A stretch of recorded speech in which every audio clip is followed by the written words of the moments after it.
Olá, o nosso convidado de hoje, com muita alegria, é o Dr. Marcelo Pedro Monteiro, que é advogado, foi presidente da Comissão de Cidadania e Ação Social da OAB de São Bernardo do Campo.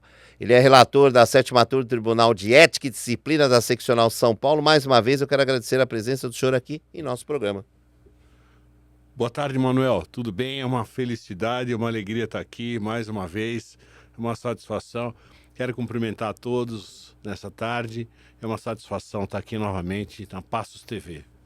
Mas antes de a gente falar sobre esse bate-papo, conversar com o Dr. Marcelo, eu quero agradecer muito a todas as pessoas que acreditam no nosso trabalho, são os nossos patrocinadores, os nossos colaboradores, que a gente acredita muito neles, eles acreditam muito em nós e a gente em nenhum momento pode esquecer deles. A Fame é uma empresa que está sempre aqui com a gente, que é uma empresa de brindes personalizados. Eles mandaram para a gente aqui caneca, mandaram um caderno e lá tem mais uma infinidade de brindes. Tem chaveiros, tem copos, tem cadernos. Tenho certeza que eles vão encontrar o brinde ideal para o seu evento. Precisou de brindes? Entre em contato com a Fame Brindes. A corretora de seguros Williams Moia, que há quase 21 anos atua com as melhores operadoras do país. Ele protege a sua família, seus bens, com ética, profissionalismo e seriedade. Eles são especialistas em seguros de veículos, residencial, empresarial, de vida e saúde. Precisou de seguros? Entre em contato com a Williams Moia. Você já conhece o Terça da Serra? O Terça da Serra é um residencial para idosos.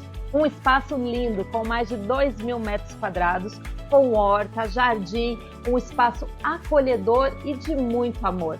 Se você precisa de um lugar especial para idosos, entre em contato com o Terça da Serra. Nosso agradecimento também à Eletrônica Marques, que é um espaço para quem ama tecnologia. Se você precisa comprar celular, cabos, carregadores, acessórios digitais, caixas de som e muito mais, você vai encontrar tudo isso lá na Eletrônica Marques. E agora eu quero falar sobre o melhor pastel e hambúrguer de São Bernardo. Está lá, na Ticara Hamburgueria e Pastelaria, ali na MMDC. Se você ainda não conhece, é um lugar especial, aconchegante, que você precisa dar uma passadinha lá. Tenho certeza que você vai se apaixonar. Pensou em pastel e hambúrguer? Ticara Hamburgueria e Pastelaria.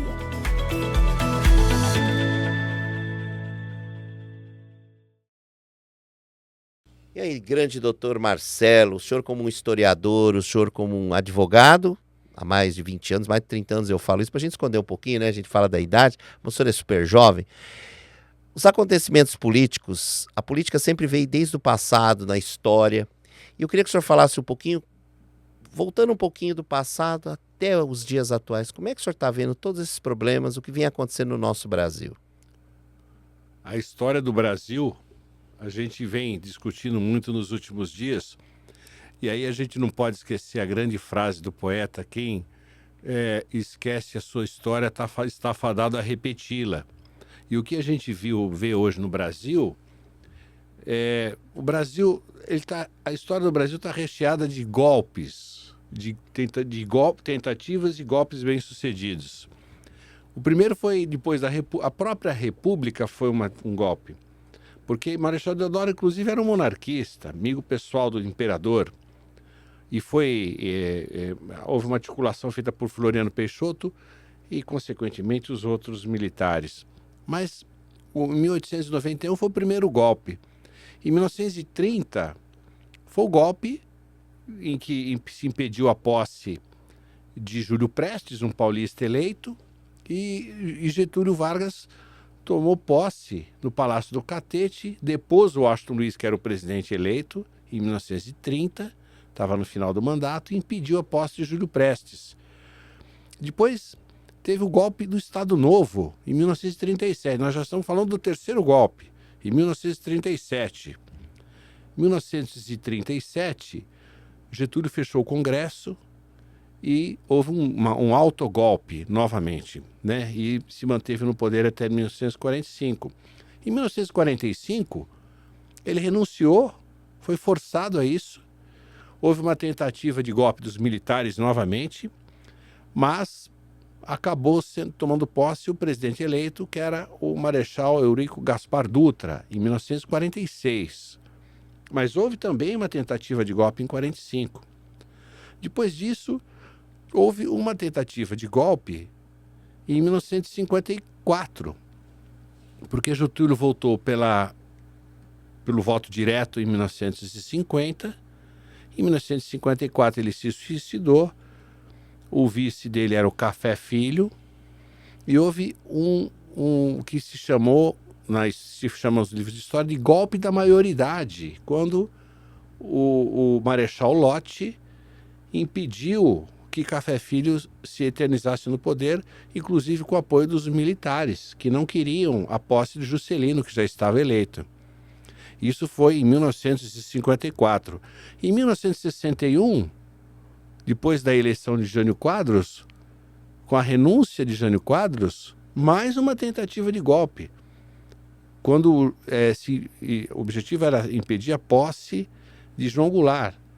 Então veja você, 1891, 1930, 1937, 1954, 1961 e finalmente 1964, que foi um golpe bem sucedido, que os militares ficaram 21 anos no poder praticamente, em 1964, não é? Mas tem uma outra história curiosa, que seria um golpe dentro do golpe, em 1977, no governo Geisel. No governo Geisel houve uma tentativa de golpe pelos próprios militares, era o general Silvio Frota, não é? Que tentou dar um golpe dentro do próprio golpe e foi demitido. O Geisel acabou descobrindo essa articulação feita pelos militares dentro do seu próprio governo e acabou demitindo o ministro Silvio Frota, veja, em 1977. Então, eu não sou um historiador, eu gosto de estudar história, mas são 7 golpes, pelo que eu me recordo até agora. Acho que teve mais, teve um outro, em 1954, quando o Carlos Luz assumiu a presidência da República, e houve uma articulação para permitir o reingresso dos militares ao poder, e Carlos Luz se refugiou, ficou presidente da República 4 dias, se refugiou num navio de guerra na Baía da Guanabara, que foi inclusive bombardeado pelo exército. Então, a história do Brasil está recheada desse tipo de coisa. E os militares, por exemplo, parte dos militares de 54 foram os mesmos de 61.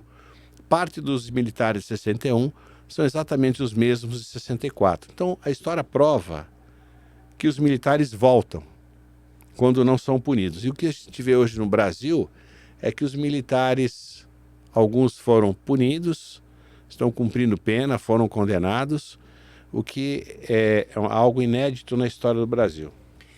Quando eu digo historiador, o senhor disse que não é historiador, o senhor é um grande advogado, mas também é um historiador, porque o senhor até falou, é um estudioso, né? É um estudioso, gosta de ler história, mas é muito complicado. Tem uma célebre entrevista, melhor dizendo, corrigindo, do Alexandre Garcia, lá com o João Figueiredo, que ele diz assim, numa frase lá, diz assim, vocês vão sentir falta dos militares, lembra? Então o Figueiredo, ele falou isso, que os militares no poder iriam sentir falta quando entrasse um civil. E parece que a coisa tá meio assim, tá meio complicado, né, doutor Marcelo, ou não? O Figueiredo tomou posse depois do governo Geisel em 79. E foi um governo conturbado, muito conturbado, porque houve um aumento da inflação, a dívida externa na época era muito alta, e o Brasil teve que se socorrer do FMI em 1982. Então o governo Figueiredo foi um governo muito confuso, inclusive politicamente. E houve inclusive algo que marcou muito negativamente o governo Figueiredo, que foi o atentado do Rio Centro, quando estourou aquela bomba naquele Puma, no estacionamento do Rio Centro, em 1981, onde estavam reunidos milhares de pessoas para comemorar o 1º de maio. Ali houve, inclusive, outros atentados da extrema-direita do Brasil, ainda naqueles tempos do governo Figueiredo, como, por exemplo, o atentado à OAB, em que morreu a secretária que recebeu um pacote, ele tinha uma bomba que se destinava a vitimar Mário Sérgio Duarte Garcia, o presidente da OAB. E acabou falecendo a funcionária, a secretária Lida Monteiro de Carvalho, salvo engano, Lida, a secretária, e ela faleceu nesse atentado. Então, isso aconteceu no Brasil, porque havia já no final do governo Figueiredo um movimento para a redemocratização. Tanto é verdade que em 82 nós tivemos eleições para governadores de estado, né? A emenda Dante de Oliveira, que dava eleições para presidente da República, ela foi derrotada em 84. Então, em 85, tivemos eleições diretas no Congresso Nacional com a eleição do Tancredo Neves. Mas em 82 tivemos eleições para governador de estado, quando em São Paulo, inclusive, foi eleito o governador Franco Montoro. E de lá para cá, grandes mudanças, grandes alterações, até no judiciário, né, doutor Marcelo? Fala um pouquinho aí também, né? O judiciário, queira ou não, de uma certa maneira, é um extrato da sociedade, né? Então, mas a gente teve grandes avanços no judiciário. Eu acho que a legislação melhorou, a Constituição de 88 deu cidadania para o povo brasileiro, a obrigatoriedade de educação e saúde e segurança. Isso pode ser cobrado, inclusive, de governadores, prefeitos e quem exerce cargos do executivo.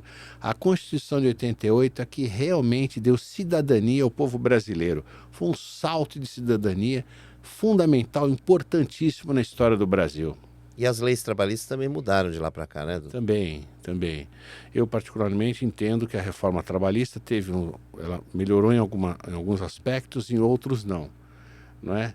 Então, na questão, por exemplo, de segurança e medicina do trabalho, eu acho que a melhora foi muito pequena. Nós temos hoje no Brasil, aqui no ABC, a quantidade de pessoas doentes, com doenças profissionais, que adquiriram doenças profissionais trabalhando. Isso acaba acarretando, sobrecarregando o sistema previdenciário brasileiro, que as pessoas precisam se afastar. E os culpados são os empregadores, são as empresas, que às vezes num posto de trabalho tem um único empregado, quando deveriam ter 2 ou 3 trabalhando juntos naquele local. Mas não, as empresas colocam um único empregado, deveriam ter 2 ou 3 naquele local, e no entanto sobrecarrega aquele único funcionário que acaba adquirindo doenças profissionais e com isso sobrecarrega o sistema previdenciário e até o judiciário, porque as pessoas têm que se recorrer ao judiciário para pedir indenizações na justiça por doenças profissionais. O senhor falou do judiciário, né? Mas por que essa demora nas demandas, principalmente na área trabalhista, doutor? Eu fico admirado, né? O trabalhador às vezes morre, os herdeiros recebem. Por que essa demora, já que o judiciário, a justiça, a gente prima, né, que se fosse célere? Conta um pouquinho para nós sobre isso. A gente melhorou muito com o processo digital, né? Hoje você entra com recurso, né? O processo vai para o tribunal em Brasília, por exemplo. No Tribunal de São Paulo, num clique, no minuto seguinte, o processo está em Brasília. A gente melhorou um pouco, ainda precisa melhorar mais, mas a gente já melhorou muito. Agora, antigamente era muito difícil, porque o processo era físico. Então tinha que ir para o malote, ia para o aeroporto, e aí tinha lá, me lembro da Kombi do tribunal. Passava no Fórum de São Bernardo, no Fórum Trabalhista de São Bernardo, pegava aquelas pilhas de processo e ia para o tribunal. Chegava no Tribunal de São Paulo, na Consolação, ficava lá no subsolo do tribunal alguns meses, até ser autuado, até ser registrado, carimbado, etc. E o processo digital, o processo eletrônico, acabou com isso. Então isso tornou um pouco mais rápido e isso foi uma grande conquista do judiciário brasileiro. E agora, né, com essa mudança, tinha os token, agora é o novo sistema, né?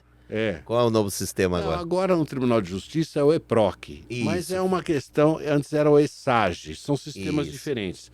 E o Tribunal de Justiça tem um sistema diferente, totalmente, por exemplo, diferente da Justiça Federal e da Justiça do Trabalho. Mas a gente se adapta a isso. O EPROC, eu já me adaptei a isso tranquilamente, não tem problema nenhum. E a OAB, nesse aspecto, ela vem auxiliando, ela ajuda o advogado a trabalhar, promove. Eu me lembro quando surgiu o PJE, o processo digital, né? A OAB promoveu muitos cursos para ensinar os advogados mesmo, que era uma coisa muito nova, muito diferente do que a gente estava acostumado, né? Então, e a OAB facilitou muito a vida do advogado naquele momento. Agora, novamente, o EPROC é uma questão de se adaptar, mas já é facilmente adaptável. Doutor Marcelo, olha, eu quero agradecer muito a sua presença e eu gostaria de deixar aqui o espaço para o senhor deixar o seu recado, as suas considerações finais aqui para todos que estão assistindo e vão assistir essa entrevista. Mais uma vez quero agradecer ao Manuel, a Passos TV, a todos, a quem está assistindo. Foi uma satisfação estar aqui. Eu continuo à disposição aqui, quando quiser, eu estou aqui novamente para a gente bater um papo aqui. É uma satisfação, Manuel. Alegria estar aqui com você. Muito obrigado mesmo, né? E 2026 com muita energia, com muita alegria e muitas novidades, né? Com muitas entrevistas aí, não só do Dr. Marcelo, como outros. E olha, a gente quer agradecer, eu não posso deixar de agradecer, já está convidado para o próximo programa, logo, logo o senhor vai estar aqui. Também tem o filho dele, como chama o doutor Vinícius, grande doutor Vinícius, né? Vai chegar aí também para falar com a gente, o doutor Vinícius. Mas olha, já de antemão, eu quero agradecer aos nossos patrocinadores, as pessoas que estão sempre ao nosso lado. Muito obrigado, a gente não pode esquecer. Você está vendo aí na telinha todos os nossos colaboradores, nossos amigos. Você já segue o nosso canal? Se não segue, vai lá, clica, se inscreve.